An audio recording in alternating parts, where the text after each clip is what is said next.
let's go. Let's go, let's go. Let's go, let's go. Ladies and gentlemen, welcome back to the Nashville Tour Stop podcast. Sitting across the living room from me today on our 99th episode is Mr. Alex Amato. Welcome back to the pod, buddy. Thanks for having me, brother. Good to be back. So let's see, you did this back, would it have been summer of 2021 or something like that? Yeah, something like that. Back, was that when we still had Erin Cooper as the co-host?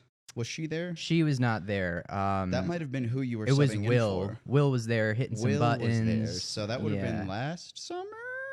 Maybe. Maybe. I don't know. Something like that. Time's kind Don't of ask just me all blurred timelines. together. Exactly. What's new, bud? I haven't seen you in 12 whole hours. Yeah, right? Oh my God.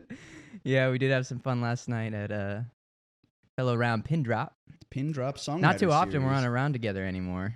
Yeah, we don't but- get to perform together too often, and I That don't was get to good. perform on non-tour stop shows almost ever anymore. Right. Yeah, that was cool. That was a nice treat. It was a nice treat. You Thanks, were subbing Lucas. in last minute. And you Yeah. got to play my nice Martin 0017. Yeah, man, that was a treat. Thank you again for the It's trust. one of the nicest things I've ever purchased for myself, and I don't really even use it anymore. Yeah, it was sweet. I know. I strummed that first chord and just a cloud of dust went poof. Yeah, like you can still see the cloud of dust that has settled on the case there and everything. Like you can still see the finger swipe that I showed you how dirty it was last Yeah, night. yeah. It's gross. Well, I'm Like, glad I'm she got nervous some to reps play it. in. Yeah, I'm nervous to play it because it's cracked 3 times.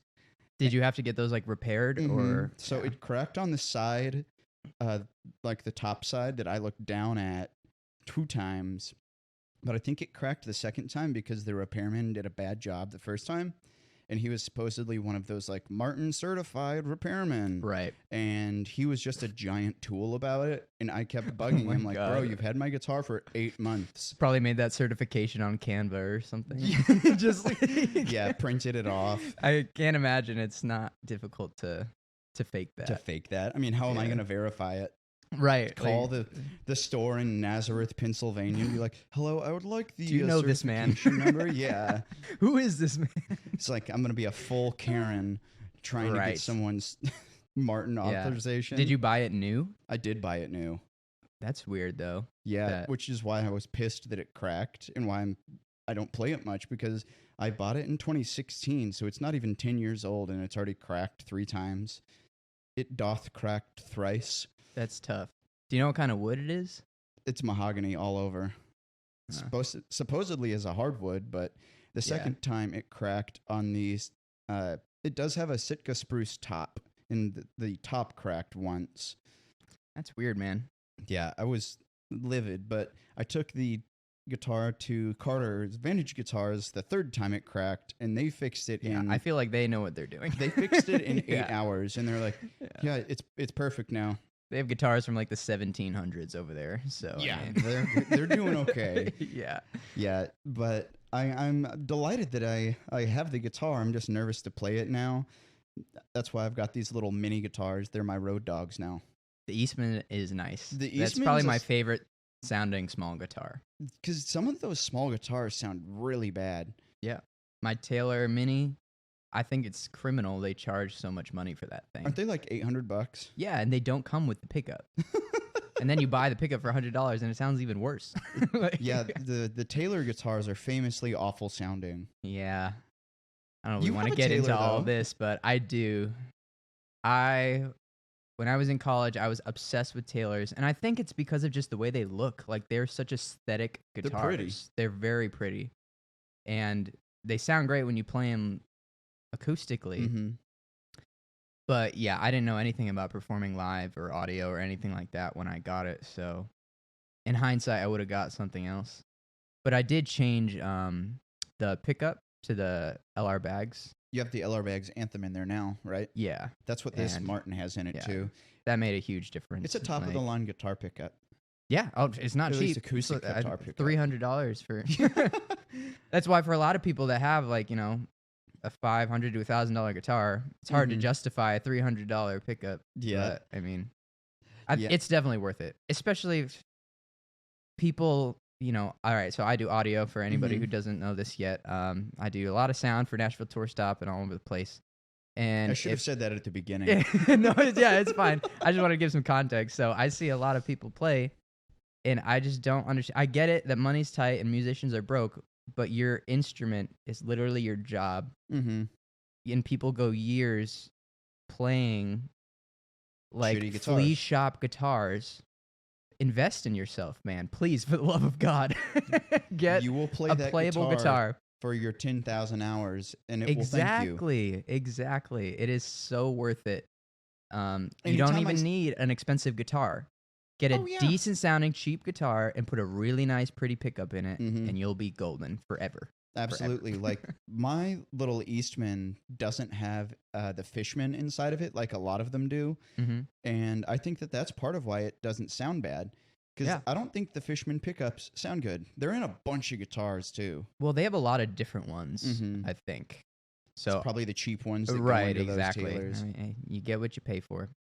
I think the pickup's more important than the guitar, honestly. I would agree with that because I mean Yeah. Eddie Van Halen's Frankenstein guitar, he Right, built yeah. it for like $150, and then he put a paraffin wax humbucker in it, and I think that was like $200. So the pickup itself cost more than the entire rest of the guitar. Right, yeah. And also it does have a lot to do with like the player themselves, because some people like literally know how to talk with the guitar. They know Right. how to intonate with That their expression. fingers and their right hand technique. But some of these people they look like they're chopping down a tree, you know? Like, I mean, You can tell a lot by the wrist action oh my of gosh, a player. Yeah, they're like chopping Yeah. at it with their elbow, and I'm like, you're strumming Some with of your the whole best- arm. Some of the best players I've seen, it looks like they're using a paintbrush. Like they have so much mobility in their wrist. And it makes a and big it difference. looks amazing. Guitar Sounds tone. amazing. Yeah, right.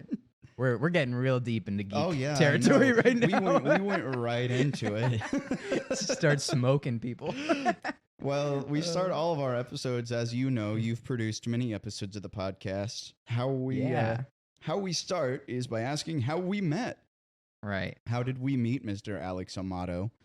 So I think on the last episode that I did with you, I said we met at Belcourt, which is probably a cop-out safe answer. Mm-hmm. But after doing some really deep and- searching, Yeah, some soul searching, I think we met at Live Oak before Tour Stop ended. I think it was the last show you Okay. did there. What's your I'm pretty Nashversary? Sometime in June 2020 is when I moved here. So Okay. yeah, I've been here 3 years and some change now. Because that was around the time of the Black Lives Matter marches and everything, right? Yeah, When they had the bar curfews and everything. exactly. Yeah, that Man, was what a around time! that was around the time we quit doing shows. Our like it. lives Yeah. are beginning to sound like history books, man. Like, yeah, what hell of a time to it's move to so Nashville. weird. You're like, oh, it just opened up. It must be awesome. And you're like, civil unrest, scary, Yeah, racism. exactly. Oh no. the plague. Yeah, it was wild, but I mean, no better time. We had just finished quotations college. Mhm. They kind of just like released us into the wild. Where did you go to know? college? UMass, Massachusetts. UMass. Yeah. What'd you study Uh-huh. there? Chemistry. What? How Yep. have I known you for 3 years and I didn't know you studied chemistry? You definitely knew that. Because you know Demi's a chemist. Demi is a chemist. Your girlfriend Demi's my is girlfriend, a yeah. science person. And we met in chemistry lab. Yeah, at 8 a.m. What did you plan on doing with a chemistry major? Well, I studied solar cell research in college, and I got accepted to a material science program in Colorado for my PhD. But you know, COVID happened. I didn't really want to pay more for school. We're already poor. I don't want to Yeah, pay more to exactly. be more poor. And I just couldn't see myself doing school again. So, yeah, I came down here. I was still obviously playing music. Mm-hmm. I started singing, I think, my sophomore year of college. Okay, I started getting lessons through their music department. that's cool. Taking vocal lessons then? Yeah, that was fun. That was cool. Singing some opera. You sing opera? Yeah, well, I'm learning they so much about you right now. they're very uppity. They don't have contemporary music. They just have classical music. You there. sing in the a cappella choir, and then you sing in Yup, the I operas. did choir. I did the operas. I did all the what's your voice part? that's Were you a tough. tenor? Oh yeah, yeah.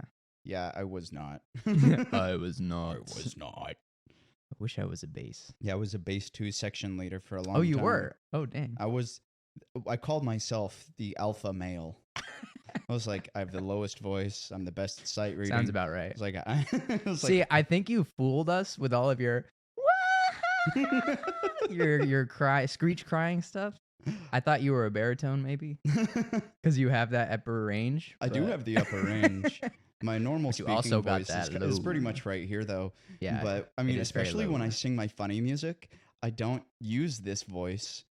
Well, I guess if I do the like the character of the you dumb use country it for person, right, yeah, the dumb country guy. for emphasis. Yeah. So last night I sang the How to Write a. Oh no, I didn't sing the How to Write a Country Song. Which ones did I do? I did Harassment. Harassment, Um, wedding, Went Out with a Bang. and went out with a bang. That's the one where I scream, cry. Yeah, thanks for giving me a literal heart attack. Like because I was running sound last night and Lucas asked me to fill in, so I had to bring my iPad on stage I and should have warned you. yeah, and then I was like, "Oh wait, is this the one?" This is the one. And where I he's- just grabbed your fader and brought it down a little bit cuz whoo, Yeah, that came song. out smoking. That song is a fun one because No, it it's is. and it's always a fun way to start a round, especially in front of people like those girls in the back last night that did not know who I was Oh yeah. or what was about to happen. So I get to see them be Well, really yeah. uncomfortable. Like I haven't seen you be singing those songs and like laugh and actually enjoy them for a while. For a long Because time. most people already know them and they kind of Yep. laugh along. But I feel like those are very rewarding songs to play to a new room Oh yeah. So that because song those called, jokes hit so good. yeah, the song called Harassment, I used to preface it by like talking about like harassment and how it's an issue, but it's a Yeah. play on words for those of you who haven't heard it because I didn't know how sad I'd be. I didn't know how much harassment to me. And the first time I get to deliver that, it's so great because the first verse and half of the chorus aren't funny. Right. It's the whole setup for that one got you. And the my favorite line of the whole song is when I say I touch her butt like I was, reading Braille. Dude. Lyrical genius. It's so Oh my dumb. God. And that's one of the reasons why I like writing those funny songs is because the pressure to write something really deep and meaningful just goes out the door. Yeah. And you're like, what's the dumbest thing that I can put into words right now? And Did that just like fall out of you? Like, kind of. yeah. Like I forget how that I put those two things together, but I think it had something to do with like having like I had a zit or something and I was feeling it on my face and I was like, it's kind of like I'm reading Braille on my face right now. And then I was like, that'd be funny if I was like touching my butt. I was like, Yeah, right. Yeah, but you've been writing songs since when? How old were you when you wrote the first one? 18 or 19, I think. That like early college years? Yeah. Uh-huh.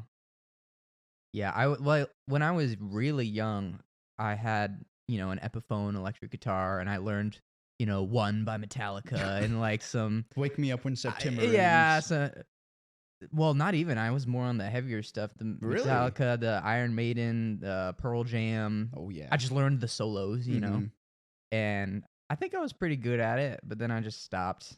And so that was really my only music. I played drums a lot. But then I stopped. And yeah, then I picked up music again in college. Okay. So that's when I started writing and actually playing like rhythm guitar and not just messing around. Not just dicking on, like- around. Yeah, on, like, exactly. "Let's see how fast and Noodling, wild I right? can play." Yeah. Do you still Uh, have that Epiphone? I do. It's at my parents' house. It's not a great guitar. Gotcha. Yeah. It was a starter guitar, I mean, I think it's not supposed to be, right? but it definitely feels like one. Mm-hmm. I've had it set up many times just hoping that I could use it one day, but it's just not the one. Yeah. So I have a Fender Strat now that's Which is actually a way good guitar. right. Yeah. Yeah, I remember when you got that because you got it not too long ago, right? Like within the Yeah, last that- year or so? That's another one that was Well, not the one. at my parents' house, and I would go back there sometimes because I didn't have an electric guitar here. And so I would go visit them, and I was like, maybe I'll take this Epiphone back with me just to have something to, shred on because I wanted to practice lead guitar. But he had that Fender there, my dad did, and he was like, "Yeah, I got it in Canada for like $300. That's so cool. like, you can take it if you want it." And I plugged them both in, and I was like, "Oh yeah, the Fender sounds way nicer." And it was like half the price of this Epiphone. That's So, awesome. I'm gonna run away with this one.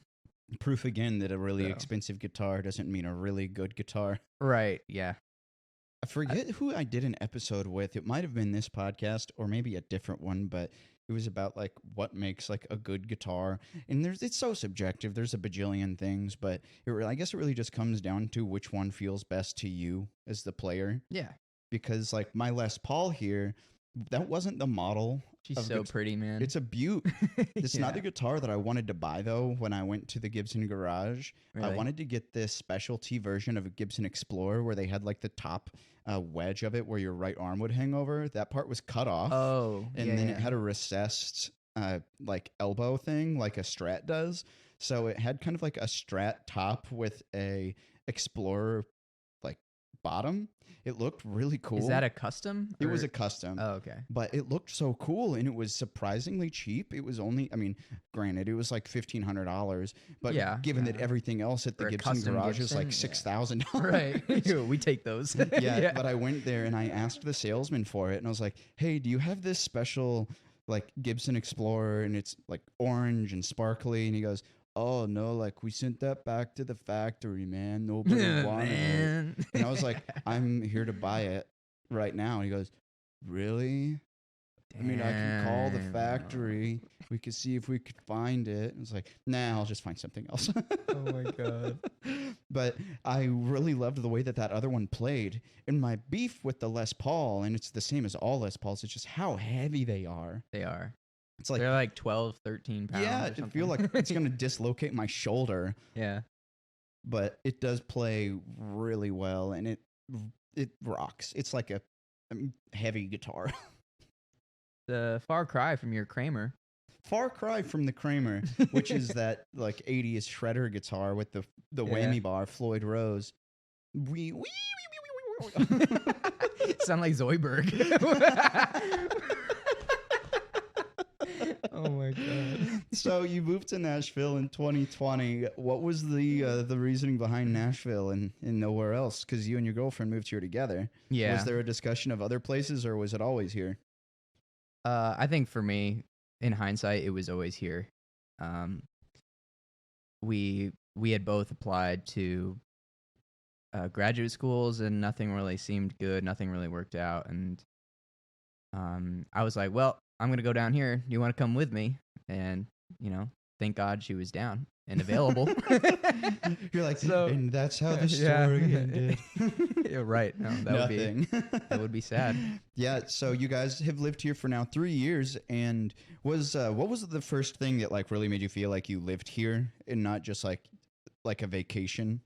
Because you know that feeling where you move to a new place and you just go out and you're having fun, and then eventually it sets in that like, oh no, I just live here.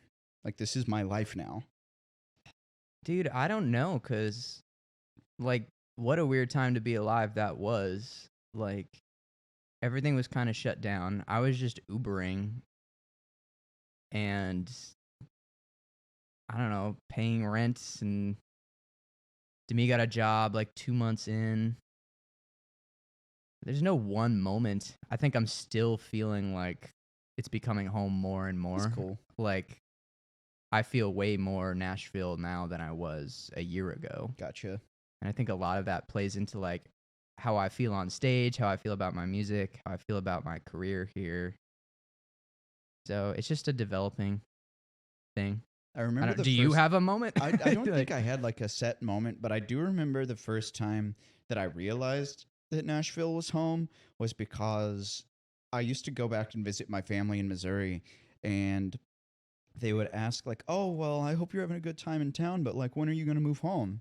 And I Mhm. remember my dad said, "When are you going to move back home?" And I said, "Oh, I am home. I live home. Like, I have to go Right. back home." And I was like, "Oh, I do feel like Nashville's home." And it just kind of clicked in that moment.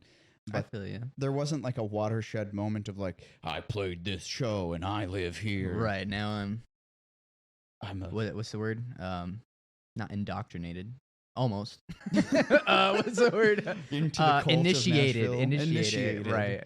Yeah, I don't know if there's an initiation for. I feel like my initiation into Nashville was playing at the Bluebird open mic right Yeah. after I moved here. That's a cool one. Yeah, it was the first place I ever performed in Nashville. And Same. yeah, Let's go. did you do the open mic as well? I did. It was for that Golden Pick Mm-hmm. competition, and that was before I moved here. Right. Oh, so I guess that is a reason why I was definitely motivated to move here because of that. But Had you won the golden pick? yeah. Is that what it was? uh-huh. Yeah, I was still in college. Is that the competition where you win the GS Mini? Yeah, so we were talking about the MIDI that I was, kind of raking on. Yeah, you're like, great, thanks for this free guitar that I don't love. It's great. I love it, and I bring it to. It's mainly like my writing guitar. Right. I bring it to writes because it's smaller, and I have it on my motorcycle, so it's not. You don't get. It's a bunch not of as much of a drag. wind sail. You know what I mean? Yeah, you So. don't feel like you're driving down the highway with a flag or Right. something. Wide load. I do always think it's funny when I see motorcycle drivers with the guitars on their back, and I'm like, you are. Do you see it a lot? A couple of times. I've never seen it. Really, Yeah.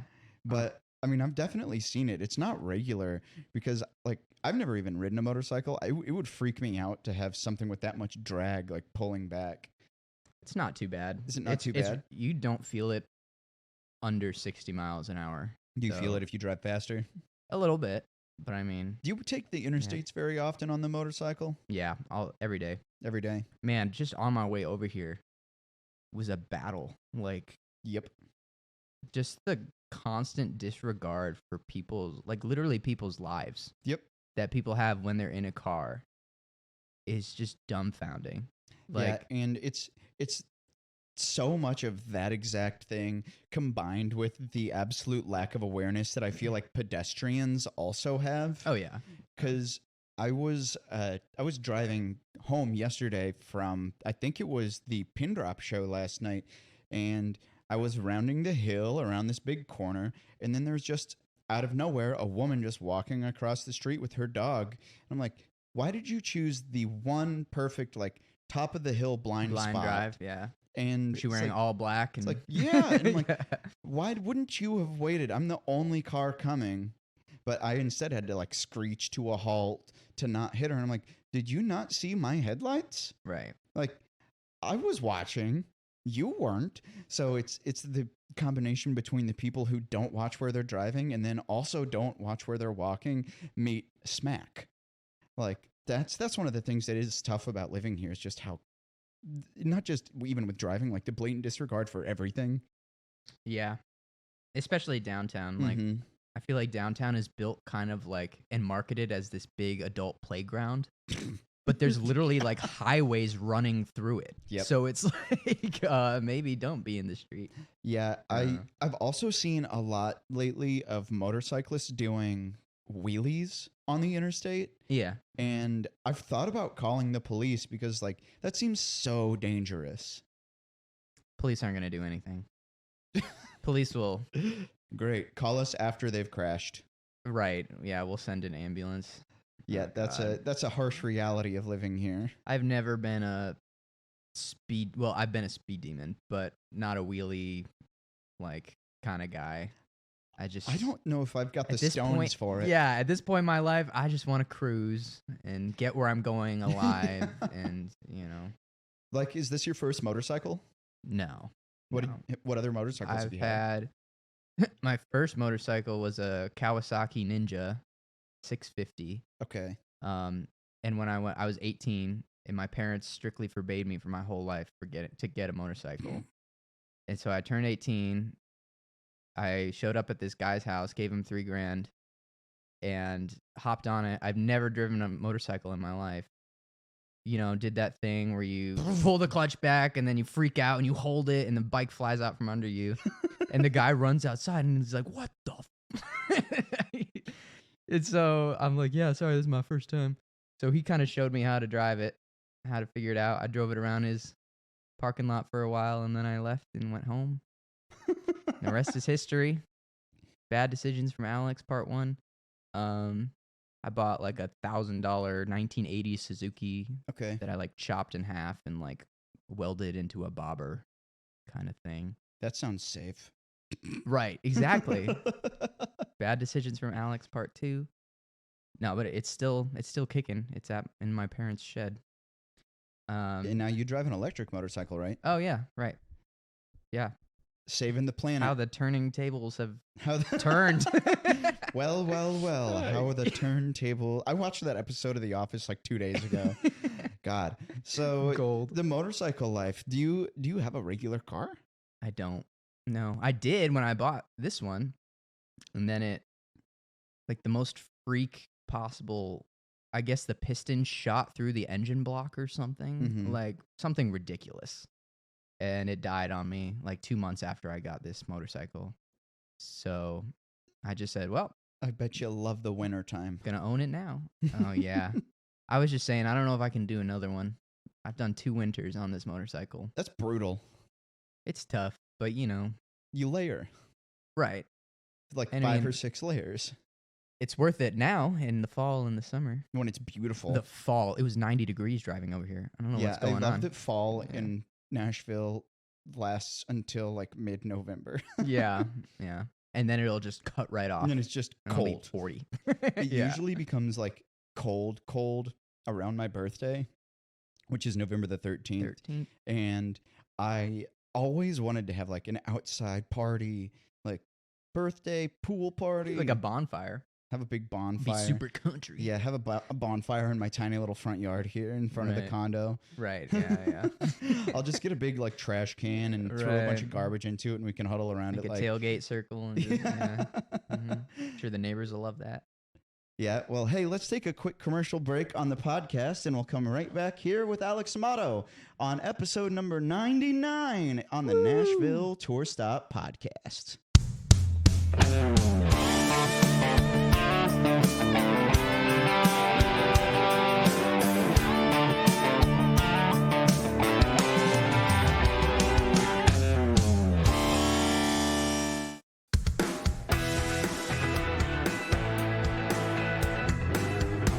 And we're back with the Nashville Tour Stop podcast. Alex Amato sitting across the living room from me today in Casa de Phyllis, sitting here with the dog breathing heavily, and she's got the giant tongue and the drippy nose, and I feel like there's just little wet spots all over my couch constantly. She was hard at work on that little toy. She was For going that whole to first town half. Yeah. on that thing. Yeah, I gave her one of those rubber Kongs filled with peanut butter, and it lasts for about 45 minutes, but she just destroys those things. And she's just a sweet little devil. Yeah, she really is. Yeah, she bjorks. Has she ever not liked somebody that's come over? She has barked at people, but she's never been like mean persistently. Yeah. I think she's just territorial a little bit. Oh, for sure. And she's she's been definitely through a lot, protective of so- me. Yeah. Like I was That's at so sweet. I think it was at a house show about a month ago. I Mhm. played out in Madison, and I brought Phyllis with me because Oh, was they're that like- for Elena? Yeah, it was for Yeah. Lena's show. Lena's I forget exactly what the ride around I think is what her round is called. Yeah. But we were going to do it outside, and it was going to be like a little bonfire show. And I asked, I was like, "Hey, is it dog friendly? Can I bring my pup?" And they're like, "Sure, of course." And then it thunderstormed, and everything got moved inside with the other dogs. Oh. And I was like sitting with Phyllis in my lap, and the other dog didn't even look at me. Oh, It just walked nearby, baby. and Phyllis goes, and I'm like, Jesus, like, and here she's just smiling about it now. Yeah, She's right. like, "See, I protected you. Don't mess with my wiener. Don't mess with my wiener." Yeah, it's that confirmation bias that like if a mailman walks up and they bark at the mailman, and then the mailman leaves, they're like, "I protected it. I'll do this again." Right, right. You Yeah. can't make them not do it. You have 2 kitty cats, though, don't you? I do. Yeah. What are their names? I've got Hinata, who's our oldest, and she's a Bengal. And then we've got Tema, and he's a little baby boy. So. you got them not too long ago, right? We got the youngest one over the summer from a shelter. Have you always And- been a cat person? Yeah, we had cats growing up. I did. Demi had a dog, but she loves her cats. I love cats. They're just, I don't know. They're chill. and I they do their vibe own with them. thing. I love dogs too, but dogs are just like a lot of work, and This thing is so fucking needy. Yeah. I swear. Yeah. And she's so cute, but dang, I gotta brush her all the time. Just like Right. someone Yeah. told me a dirty, rotten lie and said long-haired dachshunds don't shed. They all shed. This If they got hair, they're losing it. this Yeah. thing, I'm pretty sure I have pulled a carbon copy of Phyllis out of my laundry because I have taken so much hair out of that thing. I'm like, Yeah. where does it come from? Speaking of carbon copies, what about that guy at Sonny's last night? Oh my That literally gosh. looked like Aaron Schilb.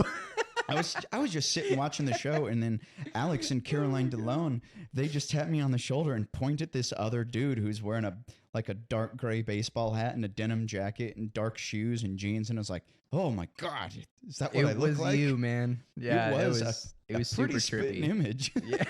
It was a little spooky. Caroline took a video of it too and sent it to me, and I was like, oh my god. Right. It's like, good Nightmare thing I didn't fuel. wear my Canadian tuxedo tonight. Right. I have been doing Tis the season. the white tennis shoes lately to try to change it up before I go full country, winters. Right. Like I Whole bought a new country denim winter. jacket there, which is just the exact same Yeah, as my two old there. one. Just a little darker. Just a little darker. Well, actually, the other need one options. was that dark when I bought it, and I just wore that denim jacket. Right. Yeah. That one in the middle there was my COVID denim jacket, and I wore that all through the alley taps, like, what do you call them, speakeasy shows Yeah. during all of those times. But that is one of the nice things about the South, I guess, if you even want to call it that. Like, Nashville's like the northernmost part of the South, but Yeah. it doesn't really get that cold here that No, often. yeah. Like, it'll get down below freezing a couple of times a year, and it may snow once or twice, but it's never like 80 inches or whatever. It's just like, Oh, well, yeah. here's 6 snowflakes. Right. It's the only reason I'm able to Yeah. ride a motorcycle the whole winter. Like, it's usually bearable, and there's no snow. There's So, no snow. there It's is. just It lasts for wet. like 2 days, Yeah. and then the whole city catches on fire, and then everything's fine.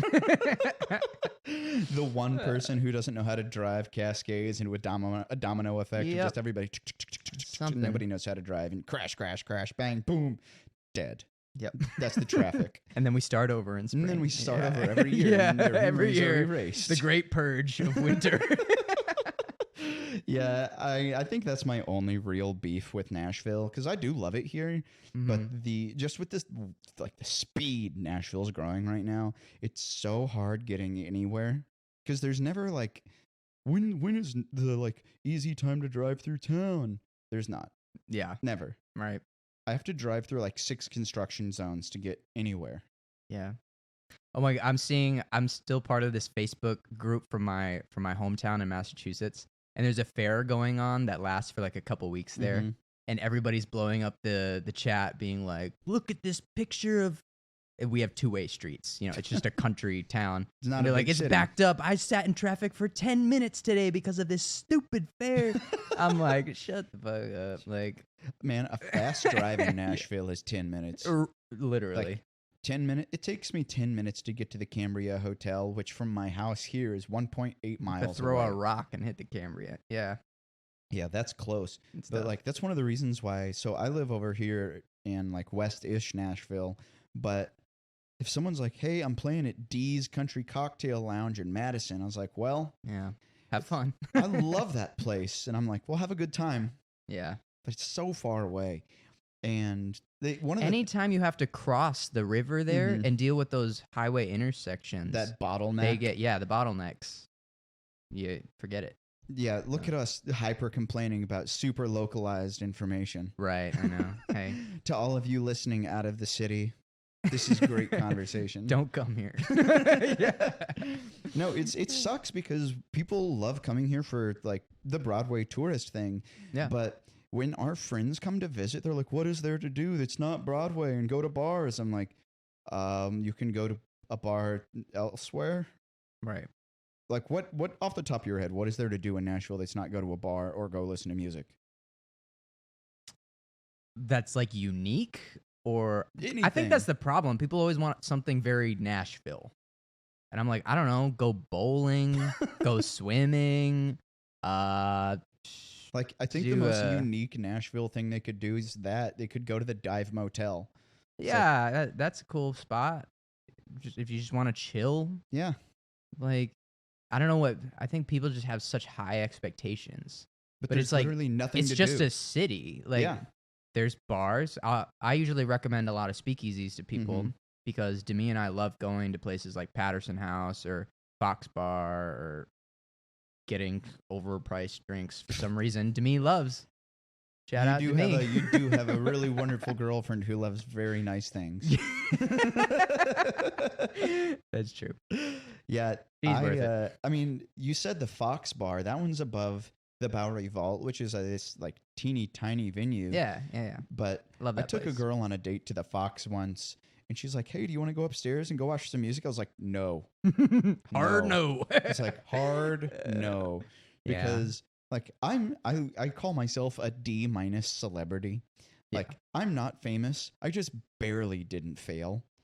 But anytime I go to a place that has music, there's a small chance I'll know someone there, and Oh, then yeah. I have to be, Aaron, Nashville Tour Stop, Yeah. and I like to go be the dude. I just want to be some guy.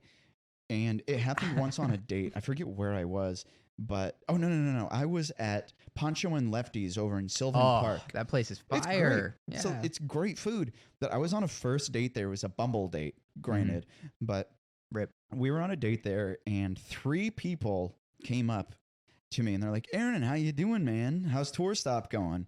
And to this girl, it looked like I had set up a bunch of my friends to come like talk to me, be like, I love your shows, man. Do people do that? Yes.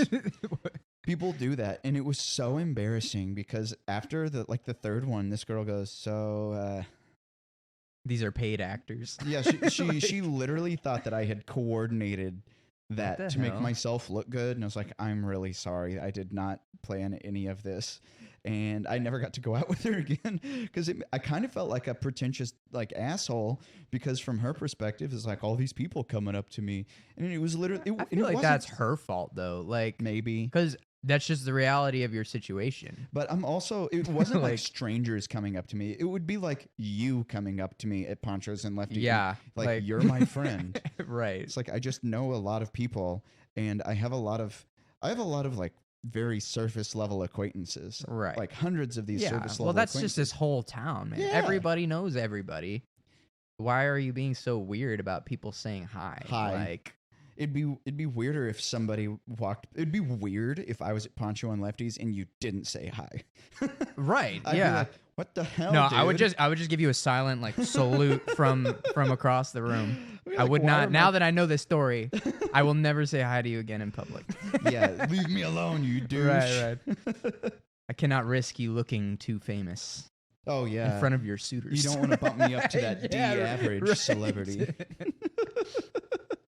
So what are you drinking today, Mr. Amato? We got some Black Abbey Tennessee IPA. That is a good one. Free beers I snagged from this wedding I went to. Oh, you know how I feel about the free beer Free at weddings. beers. Aaron loves free beers. Yeah. Oh, right. Yeah, I exactly. think for the first time in my life, I am experiencing what it's like to be a hot person on the street. Because when I take her for walks, I get so much unwanted Oh my attention. God. What is going on? And like I'll walk down the street with her on 12 South, and I'll have people like, "Oh, your dog is so cute," and I'm like, "Thanks, I know." And I had a date a few days ago, and like I came home, and the girl was driving away, and I got my dog, and I took her out for a walk, and I wasn't 10 steps out of my front door before one of the Airbnbs next door had a bunch of people getting dropped off, and they were immediately like, "Oh, your puppy's so cute." And I'm like, "It's 10:15 in the night. I'm just taking in the this night dog hour for a walk. I'm not here to have a conversation." It's like, you're not going to invite me in. I'm not going to come hang out with you and drink Coors Light on your patio. Yeah. It's like, I'm walking my dog. I want to go back inside. But Right. I've never known what it was like to be hot and have people look at you. And I understand now. Not great. How long did it take for Phyllis to make your your dating My dating life, it socials. took 2 days. to It be took 2 plastered days. on the dating apps. Yeah, I immediately put Phyllis into one of my profile pictures on Bumble, and We saw an immediately exponential increase. it was 2 days after I got her because I think I picked her up on a Monday, Mm-hmm. and not too long thereafter, a girl came to Sonny's for one of our shows with Tour Stop, and was immediately just like, "I saw your puppy on Instagram. She's so cute. Did you bring her?" And I was like, "No, I'm at work right now." Yeah. In a bar with lots of people and noise. She's like, Mhm. "Oh, well, I would love to meet your dog sometime." And I was like, "Okay." Like, I get it. Dogs are cute, but I would never like go out of my way to no. meet somebody's dog. I've had Like, that's people come weird. out of their way to meet this dog. And I'm like, "Yeah, she's cute, but I'm like, I'll meet her eventually. yeah, Yeah. I'll meet her eventually." But it's so weird that people will do stuff like that. They'll just derail an entire part of their day to be like, "I'm going to go meet a dog." Yeah. Can you imagine? No. No. Like if I had dating apps and I put my cats on there, I'm sure it would have the total opposite effect. You know what I mean? I don't know what it is about dogs. I don't know. Yeah, I mean, I see lots of pictures of girls with their cats and everything, and it Oh, does dude. not have the same effect. My first response is not like, "Oh, I want to come meet your cat." I'm like, Right. "You have a cat. Let's go somewhere." Right. You can show me pictures of your cat. Anyways. Yeah.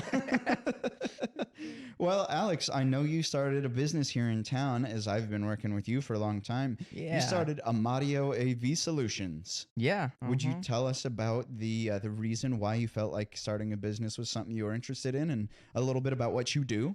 Ooh, man, there were so many reasons. Let's just start a It bullet list. I started. want to hear all 10,000 of them. I mean, I started sound when I moved here, and I kind of fell in love with it. You know, anybody who loves music can kind of relate to something about making your friends feel and sound good on stage was always important to me, and that made me feel like I was part of the music. And um, eventually, I started realizing, especially when TikTok came around. When did that come around? 2020-ish, like I would Yeah, say late so that was like 2019, yeah, early that was the 2020. renaissance of Because like the short form TikTok craze content. started big when COVID shut everything down. Oh, right, exactly. So I think it was right around that time, and like it was just everything was experimental at that point. But it was mainly when we moved to Sonny's in the clubhouse was when that was my first like room where I was kind of in charge of all the stuff that was going on, and anybody who knows me knows like at Belcourt and Cabana and places like that, I would just sit at the soundboard. I would mix the round, make sure it sounded good, and I would just like read a book or something. And I was like, what can I do now to like maximize my time while I'm working? And when I got that room at Sonny's, I was like, why don't I try taking multi-tracks from the board and mixing those for people? And so I just did that as an experiment, and they sounded great. And then eventually I was like, why don't I include video with this too? And I just started using iPhones, and I was doing it for free for like 2 months, just like getting my friends' Mm-hmm. videos. And I was putting those together and putting the audio on top of it. And everybody was kind of telling me how unique that was, that no rounds or venues had built-in video audio content It's a cool like thing that. to be able to offer. Right. And I feel like the audio, because, you know, you can tune vocals, you can make guitar, you can, you know, splice up guitars if they miss a chord, and you Mhm. can copy and paste a different chord in there and make sure it's all good. So, like, it's low pressure. The videos sound great. And I see your they, videos yeah, all over the internet now. yeah. And it's awesome to see it taking off and people really enjoy them. And the biggest thing I think was that they were cheap. They were hella cheap. Like, I was charging, well, obviously I was doing them for free in the beginning just to get my chops up and figure out how this was going to work. And then I was charging like $20. Yep. And back then I would also do photography. So I would take like 10 photos Mhm. and give you like a full song mixed and mastered. And it would be like $20. That's people, awesome. people were like, what is going on here? It's a steal. Right.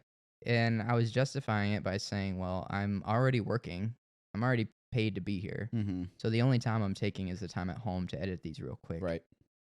And I just really wanted to help my friends out, because content's expensive as hell It's so in this fucking town. expensive.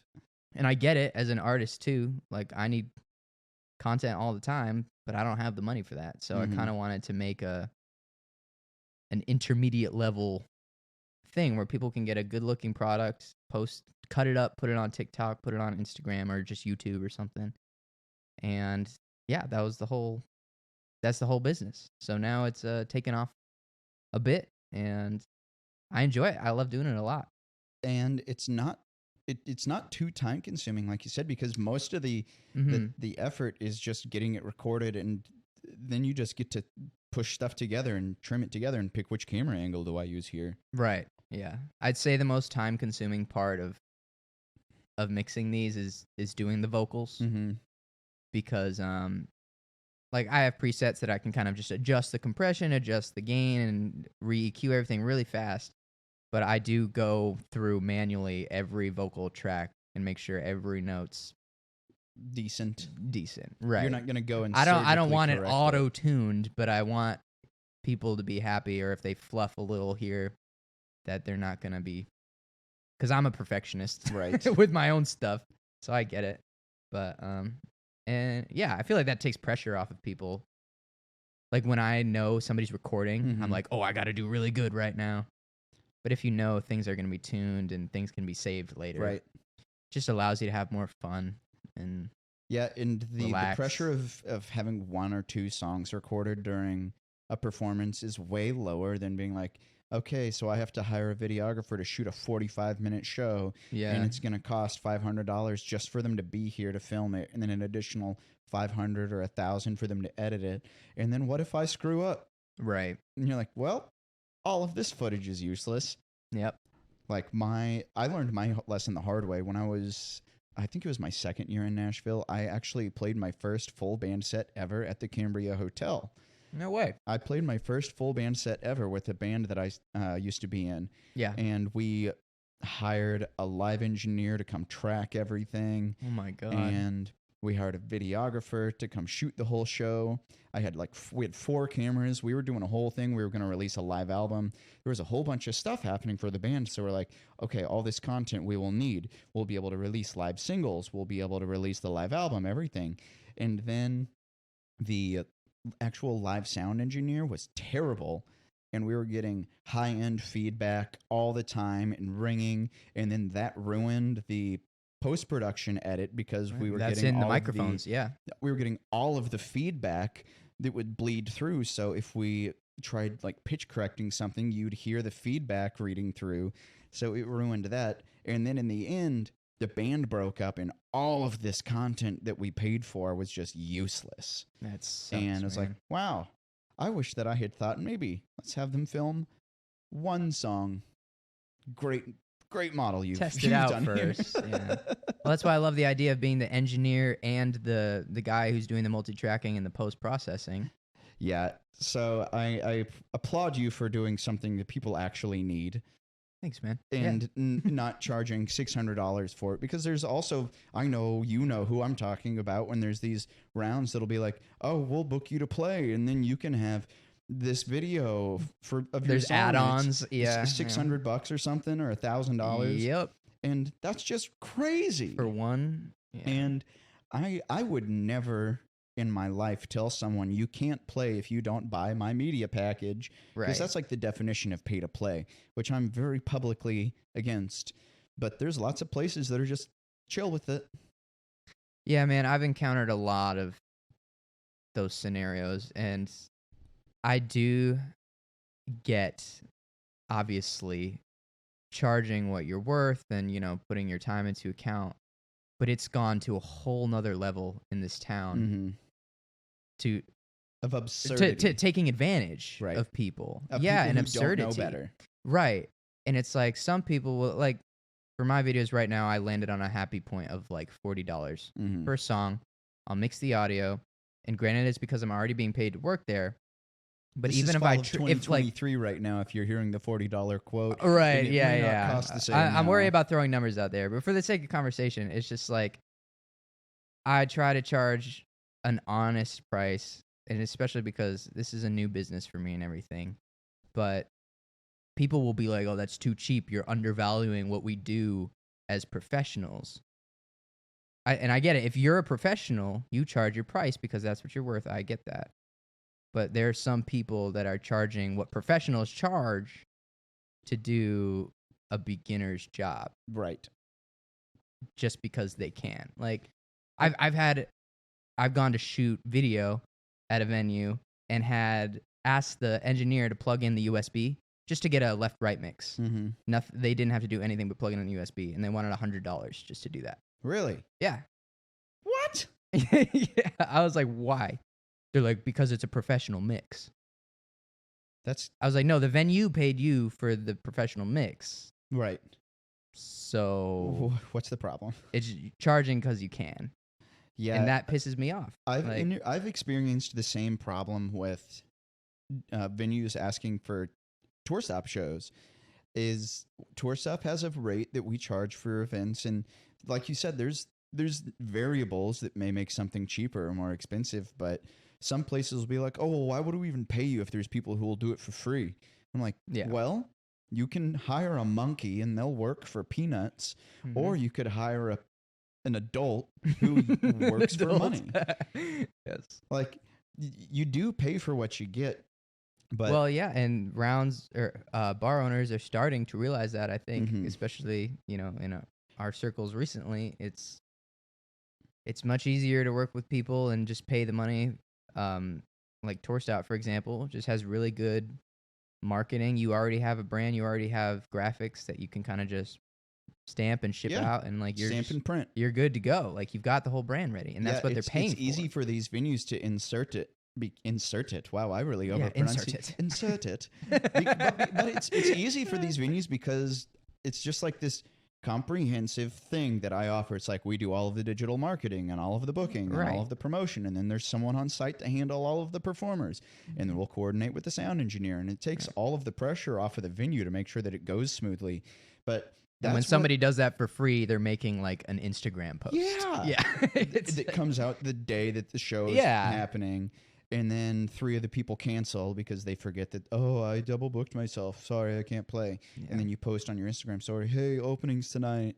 Like, there's a difference between a professional and somebody who's doing it brand new. But like, you're trying to create this professional brand with Amadio, and you're not charging an arm and a leg for it. And Yeah. that's one reason why I'm seeing your content everywhere, is because you've made content affordable for musicians. Yeah, I definitely go for quantity. Well, definitely quality is important, Mhm. but Yeah, it's not shitty stuff like you're putting people out. are like, "Why don't you charge $100 for one of these songs?" And I'm like, because nobody would do that. Nobody would buy it. Right. The whole point of my content is that it's casual. You're going to play a round. You're like, yeah, I can afford that for this round, and I can use that. It's usable. It's affordable. And Would I it's- make maybe the same amount of money charging 100 because like fewer people would do it, but it's more money. Have you ever thought But- about the cost of something in terms of like how many hours you'd have to work to afford it? Oh, of course. Of Yeah. course. Well, because I was absolutely broke until I started this thing. And so now every time I go out, I'm like, this drink will cost me half of a video. You know what I mean? It's like, yeah. great, my tab is going to cost me an entire night's work. Oh, yeah. Yep. Had those nights. So what's your like ultimate goal for Amadio? Do you want to continue doing this kind of stuff? Would you want to get into like a subscription service so somebody could be like, hey, I'm going to play 4 rounds this month, and then you can do that? Is there anything like that you're hoping to work into? I don't know about subscription stuff, but I definitely like this is so new. I've only been doing it for not even a year yet, and the growth has been crazy. I think I just want to continue to offer the service at the venues that I work at and the rounds that I work for, and continue to go to other people's shows. Like when they do bigger shows and they want a videographer or somebody to mix and master their live show, I would love that to be me, and I would love them to reach out to me. I've had, I think, 5 or 6 songs that we've recorded for Amadio videos that have been released on the streaming platforms as live Really? versions of songs. Yeah. I only knew of one. I knew Brockwell Nason released Yeah, Six yeah. Strings and a Broken Heart. We've got Brockwell Nason. He's done 2. He did I Blame You was Okay. the first one. Maddie Task is releasing one Cool. in October. Yeah, in a couple days. Sarah Louise released 2 of mine, I believe. And one went number 1 in Austria, which is crazy. You're like, I'm a number 1 producer. Oh, right, exactly. So it's exciting and it's cool, and I would just love to keep on doing that. Like I said, this business is mainly. Yeah, I'm sure I'll get to the point where I start scaling it as a business, but I still see this as like a passion project for my friends and like artists that are in the same situation as me. And Your friends who are just playing these rounds, right? yeah, so we're all in the same boat, and I'm glad I can help them out and make a living out of it. And then once you have a Billboard number 1, then you can start charging more. Right, then I'll charge $1 million. Yeah, that's really cool though, because it's really not something that any other show in Nashville offers or any other like. Well, yeah, you place have to hire offers. like 4 people to get one video. Yeah, Because everybody does all these niche things. and I kind of think of it because you're making it more affordable to the artist because, let's just say like you're deferring the cost that would otherwise be to the artist to the venue that's hiring you to be there.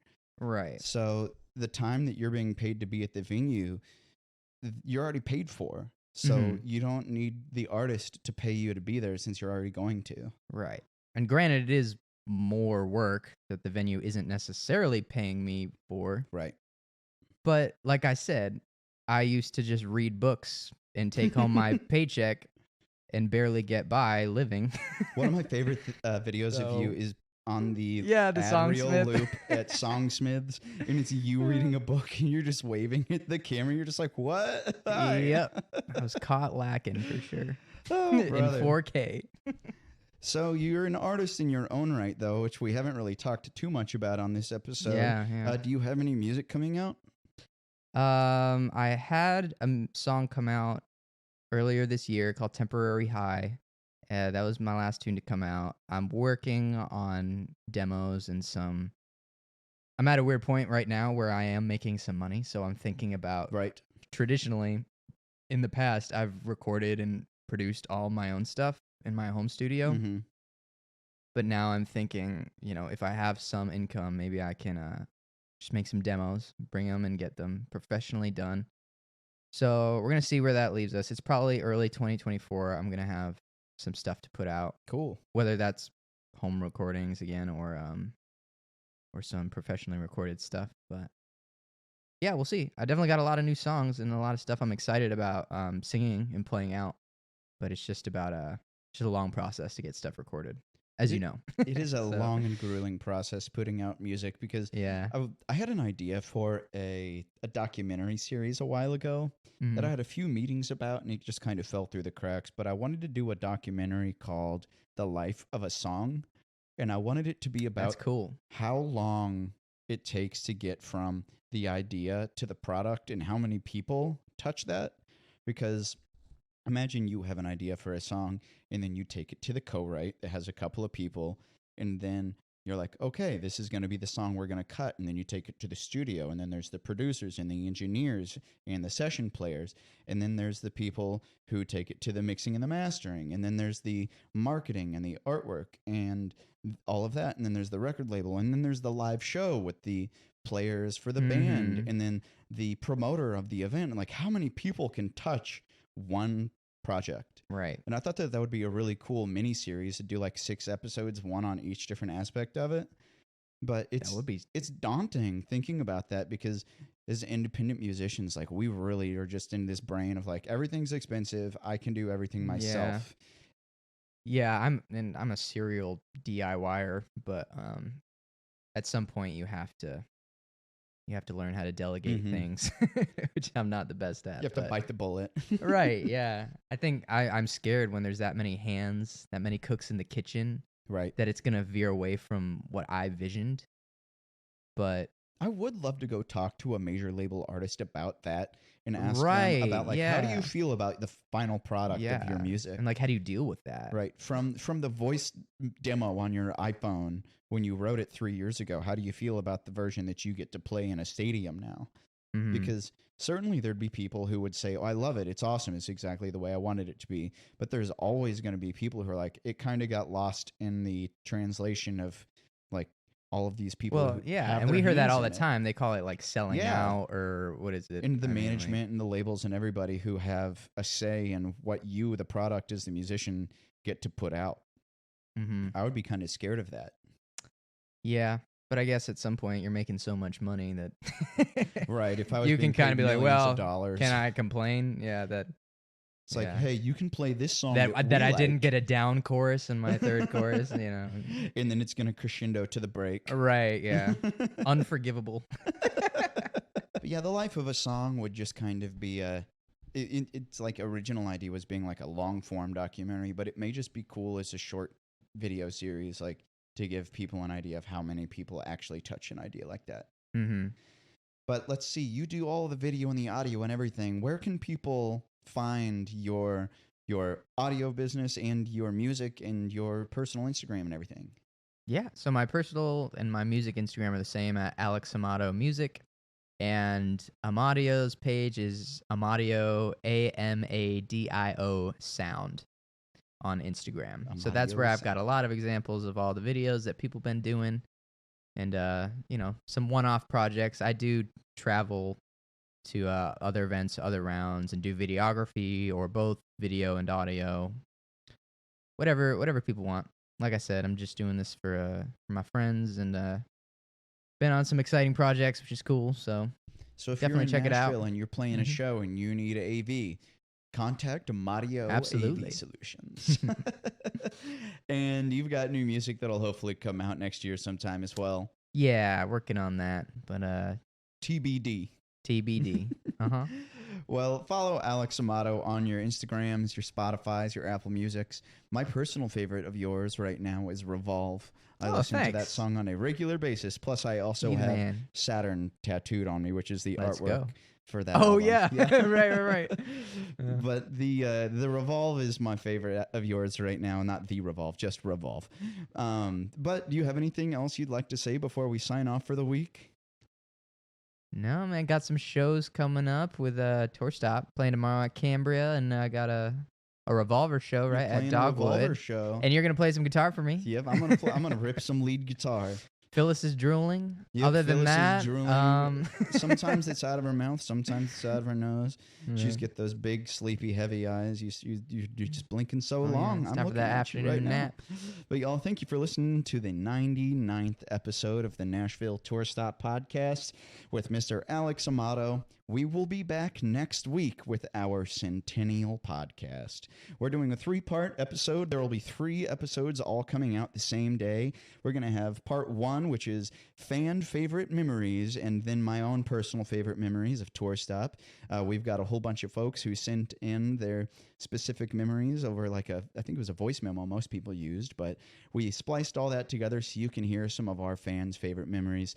Episode 2 will be welcoming back our first co-host, Mr. Mike Dunbar, and then episode 3 will be welcoming back our other co-host, Miss Erin Cooper, to catch you guys up on what our former co-hosts are doing these days.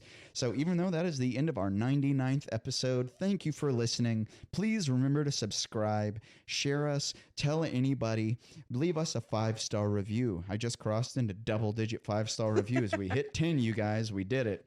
Thank you for listening. Thank you for listening to this many episodes of the podcast. You can follow us on Instagram at Nashville Tour Stop. You can also find our full live event calendar at NashvilleTourStop.com. Come hang out with me at a show. Come hang out with Alex. You'll probably see him there. He's at just about everything these days. But until next week, when we come back for the Centennial, please do remember that all roads lead right back here to the Nashville Tour Stop.